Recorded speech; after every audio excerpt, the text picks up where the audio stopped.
put your back into it. Tuh. How fucking sick of saying that phrase do you think she is? Huck and Tua have probably been half of the words she said in the past 3 months. Say the line. Haley. Oh, God. Huck to it. Now, this may come Jesus as a shock to you, Christ. but this podcast is kind of uneventful. I know. Who would Yeah. have guessed that, eh? Wow. In fairness to her, her presenting ability isn't bad at all for someone who got thrown into this like 3 months ago, and this is her first ever podcast episode that she's hosting. And she seems a nice enough person, but there's not a lot of substance to the first episode, like, see at it. all. There is really no reason for this podcast to exist. It just feels like someone's gone, she's quite popular, let's just give her a podcast because it might do well. We might be able to get people onto our betting site. But one of the most interesting things to happen on this podcast is she kind of alludes to Jake Paul being a bit of a dick. Jake's pretty wild. He's a little spooky to talk to. Really? That's like a man, you know. And what are you noticing in the difference between being a fan of someone from afar and then meeting them? Like, is it what you expected?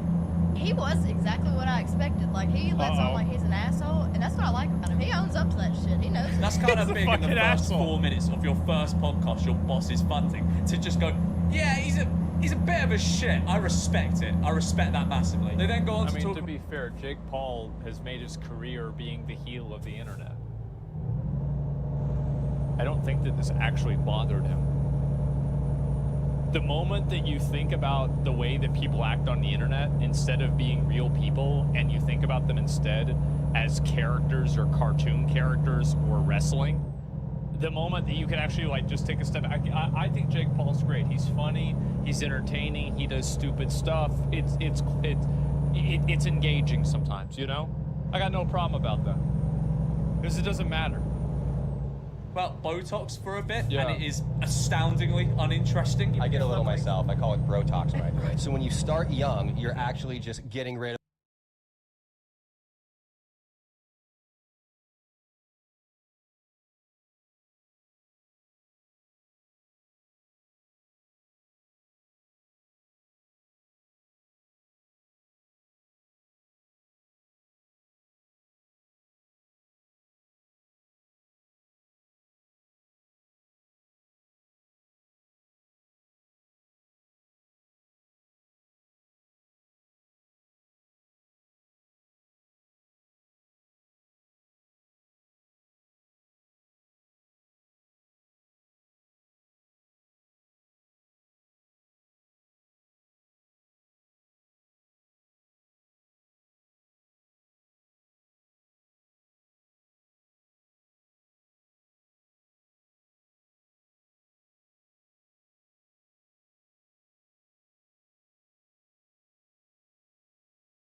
whatever wrinkles would pop up. Well, yeah, but if you get all that What? shit done when you're young, by the time you're 27, you look like a lizard. You can't move your eyebrows. that's This a is just fact. big cope, in my opinion. Oh, yeah, I get Botox, but it's just like, it prevents, my face from moving. Here's the thing. Number one, if you're a girl and you get Botox, number one, you're gonna attract pedophiles. What the fuck? What the fuck? Damn, this bitch is crazy.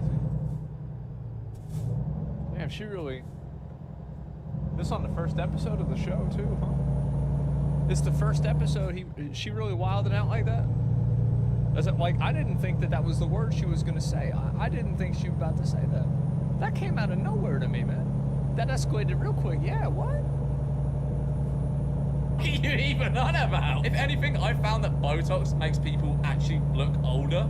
They just look more smooth. No, Botox makes people look 35 years old. It makes 55-year-old women look 35, and it makes 21-year-old women look 35. That's what it does. You could say maybe 45. Hey, it depends. 43, yeah. And yes, a 43-year-old lizard. He's right about that. Really that out of things to say already that we're at the point of going, yeah, anyone attracted to someone with Botox is a massive pedo. What are you talking about? What does that even Who does mean? that? I feel as though maybe this is a joke. I don't know. But it's not delivered like a joke. But like, so that's something that is such a breath of fresh air about you. It is. You know? I agree. So I'm gonna be real with y'all. I was never the biggest football fan. I honestly don't even get the rules that much. But what I do know is I like having fun and winning money. And Better Picks lets you win up to 1,000 times your money. The app is super easy and it this makes is about it 1,000 gambling? times more Yeah. fun. 10 minutes into the first ever episode and we're already getting an uncharismatic So now you know why Jake Paul's okay with her doing that. It's because he's getting a cut of that money, man. It's like people are so into sports betting. Like gambling, guys. Gambling is the future. That's what the world runs now on gambling. for It's a the betting meta? site. Yeah. Hell yeah. I wasn't familiar with your game, but the fact you're promoting such a service that allows people to make loads of money is very respectable. This will Yeah, no doubt her whole audience is going to be billionaires. I was change saying lives million, for the but I better. just, we should you be know, more it's thankful inflation, for right? betting sites and casinos, I think, because they're really out here just giving free money to people. It's They so are. kind of them. They're basically charities. Yeah. Just imagine if Chelsea said Hawk to it and not you that night. Would Chelsea be sitting in that chair? Okay, now these are the big questions I came to this podcast for. If her mate said Huck to her instead of her, would she be the one sat in that chair? Would she be the one with the 30 grand public appearances? Would she be the one with the Huck to her merch? This is a film. No, because she's cute. Her friend wasn't that hot. Do I gotta be the one to say it? Yeah. That's just the way it is. Philosophical question that people will be asking and studying for centuries to come. It's the modern if a tree falls and no one is there to hear it. Did it really fall? If Haley Welch's The friend said accent- Huck yeah, the to her accent instead helped of too. her, would she Yeah. be hosting the Talk to Her podcast instead? I can't do it as good as Do it. you do it. Hot to. You gotta put like an emphasis on it, like tuh. No, like tuh. Yeah. Say it. All right, all together. Hot to. Hot tuh. Hot to. Say it aggressive, like Right. like Hot really. to. Like you're You know, she mad. reminds me about a Pokemon, you know? How they always say, like, their own name.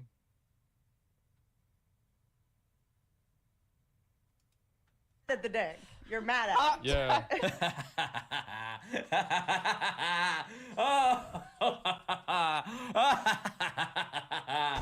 Huck to her. Huck to her. Talk to a podcast. You have won the internet today. I think Oh, you have won the internet today.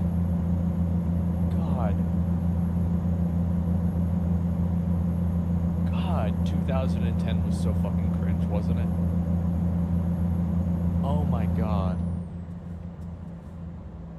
I forgot all about that.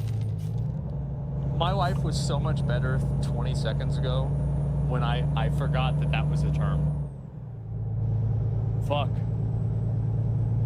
we need to like do, I don't know, like a bar crawl where we get you drunk and try to get you a slogan. Hey, I got something you can say. This podcast is so dead. It's actually amazing. Like, it's just dead on arrival. They already have nothing interesting at all to say. And look, I don't blame Haley at all. She's just secure in the bag and riding this wave she's caught. And honestly, she is the best person on this podcast. Like, these two have said absolutely nothing of interest to anyone who has ever lived on Earth. And this person just annoys me. But to be completely fair, she does tell some stories of interest. Like, she talks about her ear getting bit off by a staffy, which is a pretty mental story. And she does carry the conversation. And she's the guest. So where does it go from here? Are the guests just going to be carrying every episode? I don't know. Yeah, exactly. That's what they do. Yeah, this is how the way you do a show like this. Yeah, absolutely. I'm actually already really surprised that it's like this is like, because most internet memes kind of die out pretty fast. Like, that's it. But this is really, it's really gone on for a bit. Said Haley is the best person on this podcast, but she acts more like a guest than the host. Do you know what I mean? Why am I analysing the Talk to a podcast this much? What am I doing? But the thing is, the podcast is just based off someone saying something that will make you giggle to yourself for like 1 second. I don't see how this lasts more than 10 episodes, and that's being generous. Like, what more is there to say after that? I think that it all changed. There was a turning point on the internet when everything got worse. Harambe. That was it. That was the time that the unoriginal, unfunny, boring, I need a laugh track to tell me to know when to think something is funny, people finally got involved into memes. Harambe killed memes on the internet. Or not killed, but changed memes on the internet forever. Do you guys remember the old 4chan threads where somebody would post like a template image and then everybody would post their own text under the template image? Those were my favorite fucking threads because everybody was creative. People were trying new things. They were like, let's go ahead. It's a way to share experiences. It's a way to be funny, everything like that, right? I fucking love that. And Harambe was the beginning of, there is no longer the individual person who changes the meme and makes it interesting in their own way. It is now that memes are Marco Polo. I say A, you say B. You know, like that's the way it works. It's basically, yeah, right? And so that's what happens, right? And so nowadays, every meme has been, because people are dumb now, right? Everybody's dumb. Every meme is basically repeat the phrase that is funny. They're not transformative, they're not creative, they're not interesting anymore. It's just simply say the thing. And Harambe, yes, Harambe was the point where it all started to go downhill. That was it. It was the beginning of the end. That's better. Do you remember that game I mentioned beforehand where you can win up to 1,000 times your money? Ooh. Well, turns out it gets even better. Better Picks is offering a 1,000 times? Like, bro, like, slots has 2,000. Like, you play pachinko, you get a 2,000x. You telling me you want me to only make half as much money? I mean, if I invest $1,000. deposit match up to $200 and a free pick for all new users. So basically, if you put like $200 in, they match it. That's $400 right there. What? That's free money. $400. Oh, that's so generous. I very much doubt there is any catch or downside to that. Tell you what, Jake Paul. Yeah, all you have to do is sign up and they give you $200. That seems it's the easiest $200 of my life. He's such a generous bloke, isn't he? Just giving away $200. That's crazy. God bless him. Wow. Okay, maybe not. Shit on that thing. That respect. I'm not doing this anymore. Like and subscribe to That Fang. By That Fang, I mean this channel. Yep. Harambe was the turning point, and it was the point where all internet memes began to get worse. And now every single internet meme is the lowest common denominator. It's boring, it's repetitive, there's no transformation that each person puts on it. It is just simply say the thing, do the thing, and that's it. Yep, there's a few outliers. Oh yeah, of course there's a few outliers, but in general, I think that's what's happened. One chick was Whitney Cummings, she's the dirty comic. I don't know, I'm just saying like in general. I don't know about every, but there's still some funny ones. I feel like the majority of memes are like that. I don't know, like that. Maybe there's examples that aren't like that, but I think that's it. That's pretty much it. We need more innovation in memes. Yep, there we go. So demure. Well, that's just like, I mean, to be honest, like that is annoying Instagram girls that learned a new word that they definitely are not. That's all. Yeah, like that is nothing like, yeah, it's nothing really crazy besides that meme needed to die, to be honest. No, I've definitely got to give this girl credit, right? I mean, the amount of farming that she's done on this is really, really impressive. Yeah, it is insanely fucking impressive. I like memes pertaining to the work I do. Yeah, exactly. And they don't even use the word correctly. I don't even know. AI is going to take over memes and will truly be over. I feel like AI would be better than now. Yeah, AI would be a lot better. She's super likable, and I like her because of her accent. Yeah, I feel like that's really why people like her. And this is probably the longest, like, one-liner meme that has had, like, the longest existence in the public space, you know? This is a good video, by the way. Yeah, there's the video. Give it a like. That's a good one. I've never watched this guy's videos. Memalicious. Yeah, I've never watched his videos before. That's completely true. I think he's right about fucking everything. Most retarded meme I could have ever witnessed? No, it's only so far. She become a millionaire overnight if she opens an OnlyFans? Yeah, I don't know about that. Like, I mean, I've always thought that it's kind of weird for guys to, like, try to push girls to do OnlyFans, etc. It's just, I just me, right? I mean, you want to do it, you want to say it, that's fine. It's just not something I would do. But yeah. And Octo is a national treasure. Y'all just too old? I'm just too old for it? Is that it?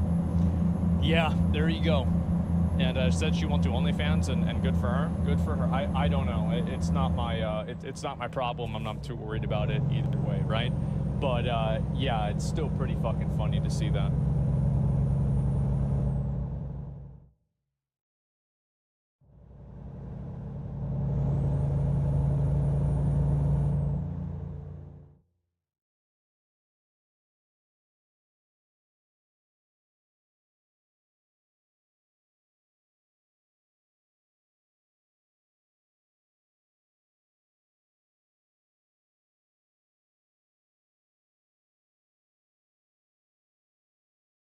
Hatfield, and this week I'm joined by Max Scoville, host of IGN's PlayStation podcast, Podcast Beyond. Thanks for having me. And Destin Legary from IGN's Xbox podcast, Podcast Unlocked. Bam. Thanks for having me, Damon. And do we have a doozy of a lead topic for you this week? You've probably heard by now, Sony has pulled Concord from sale and is shutting down the servers today, the day this episode goes live on September 6th. That's just What's really surprising to me is they haven't shut down Suicide Squad. Because, like, if I look at Suicide Squad,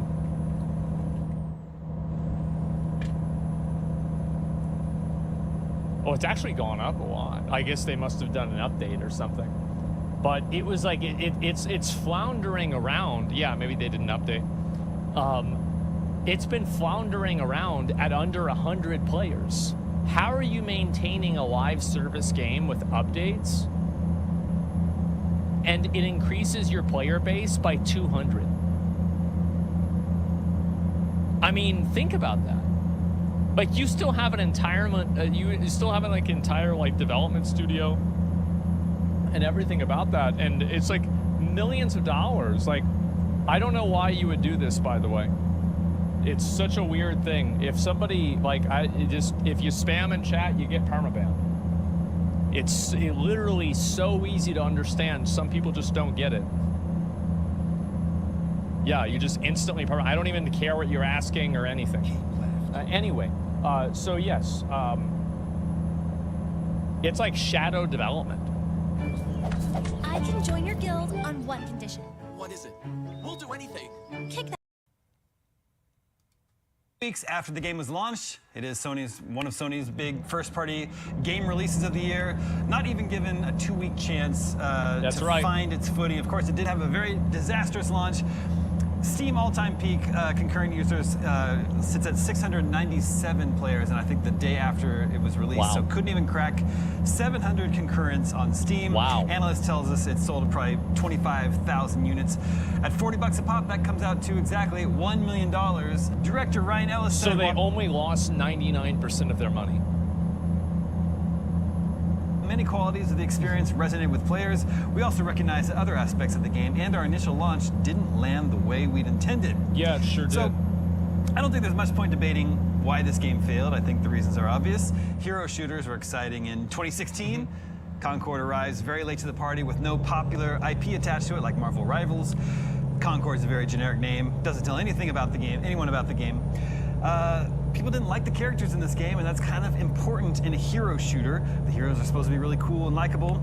The curious might have tried it out if By the way, none of those reasons, other than the heroes being bad, are valid. And the immediate thing that disproves that is Deadlock. Deadlock follows every single other one of those things that he said was a reason why the game failed. Deadlock has all of those things. It's a random name. It's a hero shooter. It wasn't marketed. Like, it's just, that's not... It's just not true. But the character's looking stupid, yeah, definitely. we were free to play, but they slapped a price on it. And finally, I think Sony did very little marketing for this game. It was fully revealed in May of Valve did anti-marketing for Deadlock. Nope, had nothing to do with it. this year, but then just sort of was quietly released during It's literally Gamescom, closed alpha. the biggest game show of the year, where Sony didn't even have a booth.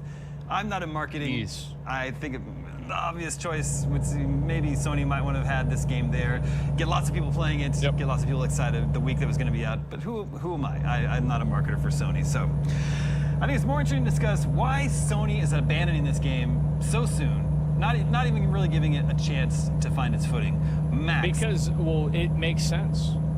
It totally makes sense. Because this is what they should do. Like, you should, like, I mean, at a certain point, it's better to just cut your losses. And that's what I said about Suicide Squad. I'm shocked that they haven't already canceled the game. I start with you. What happened here? The big question is, who was this game for? And I think the Overwatch comparison is an obvious one. Yeah. The general sort of Guardians of the Galaxy of it all was kind of something that jumped out at me. What's funny is to look back at the initial reveal for this game. The very first glimpse we got of it was this completely sort of ambiguous, nebulous, like literally in a nebula, this ship traveling through space. We had no idea what this game was. We heard it was a first-person shooter of some variety, something multiplayer flavored. And the thing that people were talking about for the better part of a year about this game, following its announcement, was the CGI cheeseburger that was shown in the trailer, which is quite a literal nothing burger, as it turns out. Then we got this sort of the big reveal of the cheeseburger the cinematic narrative cutscenes that were going to be holding this thing What the hell are you together. talking about? Which, you know, admittedly looked pretty slick, and then that immediately tossed into gameplay that really, I think, Yeah, it's crazy how good this looks. I mean, if you actually just like take a second and look at the quality of this looks really good. Looks sick, gameplay yeah. that really, I think, left a lot of people cold. And again, hero shooters were the new hotness back in 2016 when this game was early in development. I think they spent something like, what, 8 years making this thing? Oh, wow. Yeah, back then that was also there was one Guardians of the Galaxy movie out, and then there was another one that people were looking forward to, and now we are like, that team has disbanded in the MCU. Like, we're so far beyond that. And anybody who is actually like hankering for a Guardians of the Galaxy game, we got one of those in like 2018. It was great. And then if you want to play a new hero shooter featuring Marvel characters, there's one coming out in December. Marvel Marvel Rivals, Rivals is right around the corner. So it's just, A lot of people say that game it is just good. feels like the answer to a question that nobody asked, aside from, I don't know, maybe some VCs or board members. It very much looks like a product for the sake of being a product, and it sucks because clearly a lot of people worked really hard on it. It is definitely polished. I saw a photo on Reddit that people were being a little bit snarky of, which is a screen cap of the IGN review that Travis Northup did, giving it a 7, saying it was good. That was never the issue. It's not the fact that it's a broken game or an inherently bad game. It's just that a game that nobody really wants to play. And when it is Then how is if it's a game that nobody really wants to play, then how is it good? What do you think people need reviews for? People look for reviews in order to inform purchase decisions. Like, what? Strictly multiplayer game, not having people to play it is kind of a big issue. But that's, again, That wasn't the reason why. it's a bigger problem outside of the game itself. That's sort of a, I guess, a, you know, societal infrastructure type of problem. And it's funny because, you know, Sony's clearly been betting really big on live service games. We heard at one point that they had, I think, 12 of them in development. That's We've a since lot. heard that they've halved that. They had a huge win earlier this year with Helldivers, which up until Well, they've turned that into a huge L. Apparently now they're adding stratagems into the game, which are like kind of like special effect, like weapons, like calling in like an airstrike and shit. They're adding things into the game that you have to pay money for. So like Helldivers has already entered the you know, of course they are. Yeah, Helldivers, that's not true. You think it's not true? It's bullshit? I don't know. That's not what people were saying. Either way, it's death spiraling. the halfway point of the year, Gameplay's too at least repetitive. last I checked, was the best-selling game of the year, period. So clearly, live service isn't inherently the issue here. It's more just making games that people actually want to play. And you Imagine can look that. at this game for 3 seconds and you see how expensive it is. It is clearly a very polished, you know, even if you hate the character designs, like a lot of work went into this game. It looks like it's been cooking. I mean, you can't. Even if you hate the character designs, like a lot of You work went can't show me that fire and tell me a lot of work went into the game. Like the CGI trailers looked really good, but the gameplay itself was just like it was average, right? I mean, there's nothing that's like really shocking or, you know, like noteworthy about this at all. into this game. It looks like it's been cooking for the better part of a decade. But then it's also, you look at I don't know, the games that blow up on Steam. You look at something like Yeah. Pal World, like AAA polish is not necessarily the thing that gets people gravitating towards games. Well, it wasn't polished. That's the problem, is that like people think that AAA polish means that the game has a good trailer. No, it's that the effects and the gameplay is extremely polished, not that it has good graphics. You know, there's frequently runaway hits on Steams that are, you know, arguably like games as a service that are kind of janky, and that doesn't matter if people are having a good time. Exactly. This just kind of feels like, you know, that final paper that you spent all night working on. You really just wanted to get everything perfect, get it totally right, and then you wound up not turning it in on time and failing the class. So, yeah, big flop for Sony. Not surprising, kind of looking at the timeline of events here. Skipping Gamescom again. That was sort of a big canary in a coal mine moment. I think that Sony